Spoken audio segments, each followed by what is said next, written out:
১. খাওয়ার আগে বিসমিল্লাহ বলব। ২. ডান হাতে খাবো। ৩. নিজের সামনে থেকে খাবো, এদিক সেদিক থেকে নয়। ছোট্ট বালক ওমর ইবনে আবি সালামাকে নবীজি সাল্লাল্লাহু আলাইহি ওয়াসাল্লাম আদর করে বললেন, বৎস, তুমি যখন খাবে তখন বিসমিল্লাহ বলবে, ডান হাতে খাবে এবং নিজের সামনে থেকে খাবে, পাত্রের এদিক সেদিক থেকে খাবে না। সহি বুখারী হাদিস নং 5376। ৪. কখনো খানার শুরুতে বিসমিল্লাহ বলতে ভুলে গেলে বলতে হয় বিসমিল্লাহি আউয়ালাহু ওয়া আখিরা।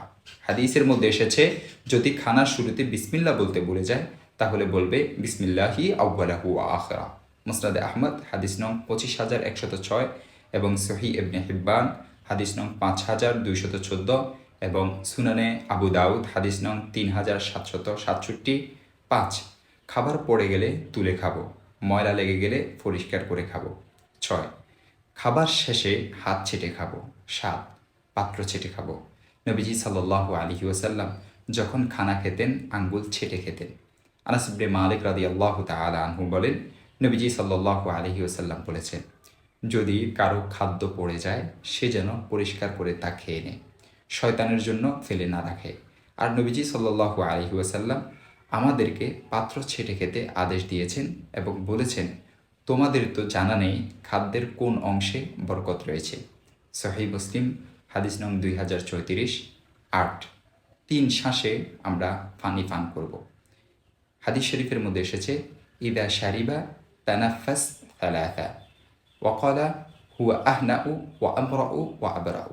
ইদা শারিবা তানাফাসা তালাথা। নবীজি সাল্লাল্লাহু আলাইহি ওয়াসাল্লাম যখন পান করতেন ৩ শ্বাসে পান করতেন। তিনি বলতেন, এভাবে পান করলে কষ্ট কম হয় এবং তা পিপাসা নিবারণে অধিক কার্যকর ও স্বাস্থ্যসম্মত পন্থা।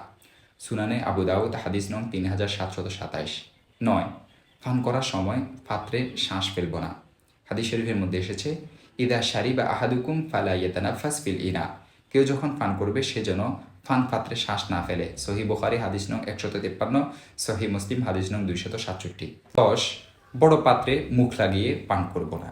নাহান নবী সাল্লাল্লাহু আলাইহি ওয়াসাল্লাম আন ইয়াশরাবা মিন ফাইয়্যি সিকাই।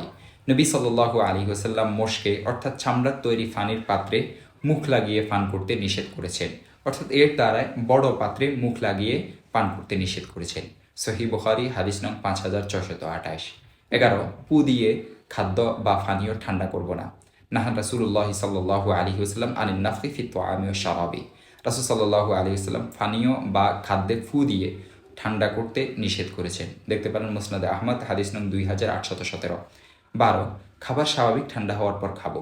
আসমা রাদিয়াল্লাহু তাআলা আনহা বলেন, ইন্নী সামিতু রাসূলুল্লাহি সাল্লাল্লাহু আলাইহি ওয়াসাল্লাম ইয়াকুল ইন্নাহু আ'যামু লিল বারাকা। আমি রাসূল সাল্লাল্লাহু আলাইহি ওয়াসাল্লামকে বলতে শুনেছি, তা অর্থাৎ খাবার ঠান্ডা করে খাওয়া এটি অধিক বরকতের কারণ। দেখতে পারেন মুসনাদে আহমদ হাদিস নং 26958 এবং সহি ইবনে হিব্বান হাদিস নং 5207। আবু হুরায়রা রাদিয়াল্লাহু তাআলা আনহু থেকে বর্ণিত, তিনি বলতেন, খাবারের বাপ না যাওয়া পর্যন্ত তা খাওয়া উচিত নয়। দেখতে পারেন সুনানে কোবরা বাইহাকির হাদিস নং 14631 এবং শোয়াবুল ইমান বাইহাকির হাদিস নং 5514। ১৩. খানার দোষ ধরব না। মা আবা রাসূলুল্লাহ সাল্লাল্লাহু আলাইহি ওয়াসাল্লামা তুআমান কাত্তুন ইনিশতাহাহু আকালাহু ওয়া ইন কারিহাহু তারাকাহু। নবী সাল্লাল্লাহু আলাইহি ওয়াসাল্লাম কখনো কোনো খাবারের দোষ ধরেননি। পছন্দ হলে খেয়েছেন, নাইলে না। সহি বুখারী হাদিস নং 5409 এবং সহি মুসলিম হাদিস নং 2064। ১৪. উপস্থিত যা থাকে তাতে সন্তুষ্টি প্রকাশ করব। জাবের রাদিয়াল্লাহু তাআলা আনহু থেকে বর্ণিত, একবার নবী সাল্লাল্লাহু আলাইহি ওয়াসাল্লাম রুটি খাওয়ার জন্য তরকারি চাইলেন। ঘর থেকে জানানো হলো তরকারি হিসেবে সিরকা ছাড়া আর কিছুই নেই। তখন নবীজি সাল্লাল্লাহু আলাইহি ওয়াসাল্লাম বললেন, সেটাই পেশ করো।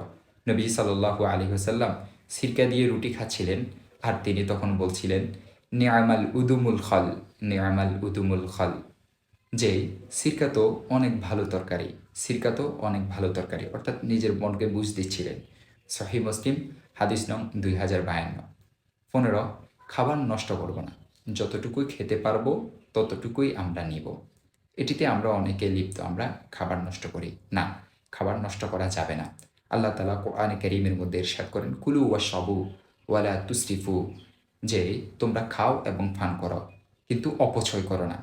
ইন্নাল্লাহ লা ইউহিব্বুল মুসরিফিন, নিশ্চয় আল্লাহ যারা অপচয়কারী তাদেরকে ভালোবাসেন না। সূরা আরাফ ৩১ নং আয়াত।